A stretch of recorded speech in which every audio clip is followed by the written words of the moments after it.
मठपिंपळगाव येथे महसूल विभागाचा छापा, अवैध वाळूची वाहतूक करणारा ट्रॅक्टर जप्त। तालुक्यातील मौजे मठपिंपळगाव येथे अवैध वाळू उपशाच्या वाढत्या तक्रारीची दखल घेत महसूल विभागाने धाडसी कारवाई केली आहे।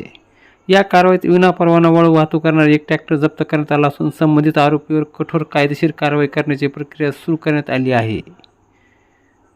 या संदर्भात नेमकी घटना काय आहे तर ते आपण पाहूयात। मठपिंपळगाव परिसरातील दुधना नदी पात्रात मोठ्या प्रमाणावर अवैध वाळू उपसा होत असल्याच्या तक्रारी वारंवार महसूल प्रशासनाकडे प्राप्त होत होत्या। या पार्श्वभूमीवर आज महसूल पथकाने परिसरात सापळा रचला। यावेळी रईस रऊफ सय्यद हा चालक ट्रॅक्टरमधून अवैध वाळूची वाहतूक करताना आढळून आला। पथकाने ट्रॅक्टर थांबवून परवान्याची मागणी केली असता त्याच्याकडे कोणताही अधिकृत पास किंवा परवाना मिळून आला नाही। चौकशी दरम्यान सदर ट्रॅक्टर अमोल शिवनाथ जिगे यांनी भाडेतत्त्वावर आणल्याची माहिती समोर आली आहे। विशेष म्हणजे या दोन्ही व्यक्तींवर यापूर्वी देखील अंबड पोलीस ठाण्यात 2 वेळा अवैध वाळू वाहतुकीचे गुन्हे दाखल आहेत। वारंवार सूचना देऊन अवैध व्यवसाय सुरूच ठेवल्याने प्रशासनाने आता अधिक आक्रमक पाऊल उचलले आहे।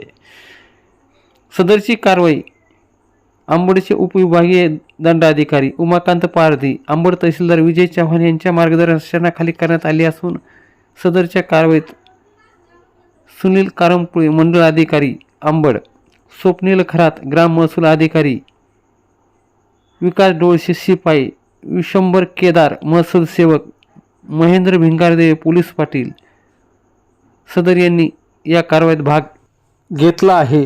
जप्त करण्यात आलेला ट्रॅक्टर सध्या अंबड येथील तहसील कार्यालय येथे जमा करण्यात आलेला आहे। वारंवार गुन्हे करणाऱ्या या वाळू माफियावर आता कठोर कायदेशीर कारवाई करण्याचे संकेत महसूल विभागाने दिले आहेत।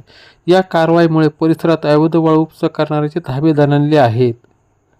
तर सातत्याने अशीच कारवाई चालू राहणार असल्याचे अंबड तहसीलदार विजय चव्हाण यांनी सांगितलं आहे।